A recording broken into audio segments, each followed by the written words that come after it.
The JAS-39 Gripen has struggled significantly in the global market, failing to secure a single buyer for its planes over the past decade. Its most recent success was in 2014, when Brazil signed a $5.4 billion deal for 36 Gripen fighters.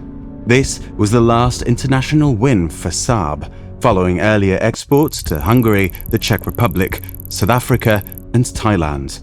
However, since 2014, Saab has faced difficulties securing new contracts. The situation became particularly frustrating in 2022, when Saab's president and CEO Michael Johansson voiced concerns over the ongoing lack of export success for the Gripen. Efforts to market the more advanced Gripen E at a competitive price were unsuccessful, as the American F-35 Lightning II increasingly dominated the European market.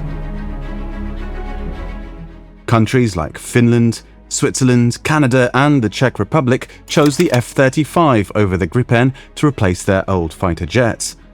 To reverse this trend, Sweden is now targeting potential deals with developing nations such as India, Thailand, and the Philippines. Saab has therefore proposed selling 114 Gripen E aircraft to the Indian Air Force, claiming the Gripen E meets India's security needs. However, Saab faces tough competition in India, with the Rafale fighter being favoured. Meanwhile, Thailand, which has 12 Gripen CD fighters since 2011, is looking to expand its fleet after its attempt to purchase F-35 fighters from the US was unsuccessful. If we compare this aircraft with its competitor, for example, the F-16, the JAS-39 has the design's open architecture, tall undercarriage, stiffer suspension, and ability to be serviced where it landed, which is no need for a depot, giving it a much greater tactical advantage over the F-16. The Gripen requires minimal maintenance personnel, just one technician and 5 conscript mechanics, and can be refueled and rearmed rapidly using mobile forward arming and refueling points. It also features hot refueling capability, quick replacement of line replaceable units, and internal sensors alerting pilots about part replacements needed during missions. Additionally, the Gripen was developed by Saab, and the F-16 was manufactured by General Dynamics, which is now Lockheed Martin. They have notable differences in their avionics systems. The Gripen has an advanced avionics suite that includes a fully integrated digital cockpit with 3 large multifunctional displays, a wide-angle heads-up display, and a hands-on throttle and stick control system. This configuration enhances superior situational awareness and ease of control for the pilot. In contrast, the F-16's avionics have evolved over its long service life. The latest variants, such as the F-16V, feature an advanced glass cockpit with color MFDs, an upgraded HUD, and HOTAS controls similar to the Gripen. However, earlier models of the F-16 had more traditional analog instruments and fewer digital displays, reflecting the technological advancements over time. In addition, the electronic warfare (EW) systems also differ between the two aircraft. The Gripen has an integrated EW suite that includes radar warning receivers, electronic support measures, and countermeasures dispensers. Communication systems in the Gripen include secure, jam-resistant radios and data links like Link 16, which facilitate real-time information sharing and coordination with other assets. Meanwhile, the F-16 also employs secure communication system and data links, including Link 16, ensuring interoperability with allied forces and enhancing mission effectiveness. In terms of software architecture, the Gripen utilizes an open architecture design, allowing for easier upgrades and integration of new technologies. According to Annika Brandström, after the crashes in 1989 and 1993, the Gripen faced a potential loss of credibility and a weakening of its public image. There was widespread speculation that the failure to address technical issues from the first crash contributed to the second crash, which was seen as preventable.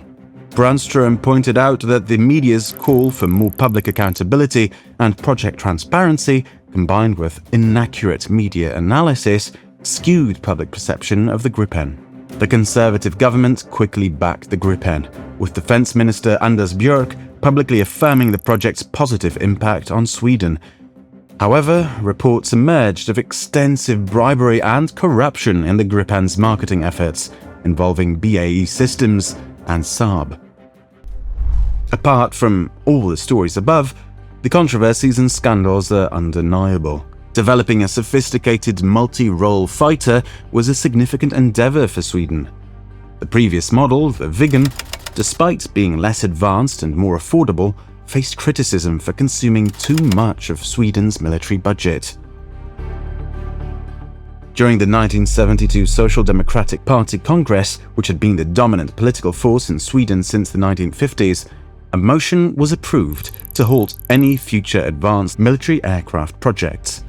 In 1982, the Riksdag approved the Gripen project with a narrow vote of 176 in favor and 167 against, with the entire Social Democratic Party opposing it due to calls for further studies.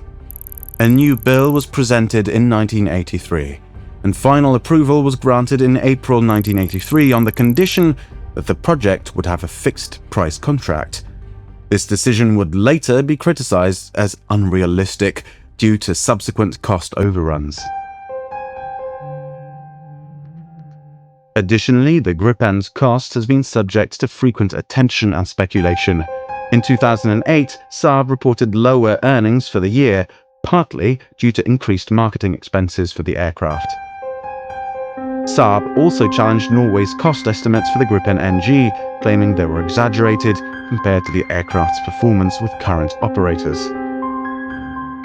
A 2007 report by the European Union Institute for Security Studies put the total research and development costs for the Gripen at €1.84 billion. According to a 2012 study by Jane's Information Group, the Gripen had the lowest operational costs among several modern fighter jets, estimated at $4,700 per flight hour. The Swedish Ministry of Defense projected that acquiring 60 Gripen EF aircraft would cost €8 billion over the period from 2013 to 2042. Meanwhile, the Swedish Armed Forces estimated that maintaining 100 CD model aircraft until 2042 would cost €6.6 billion in 2013, whereas purchasing aircraft from a foreign supplier would amount to €9.6 billion.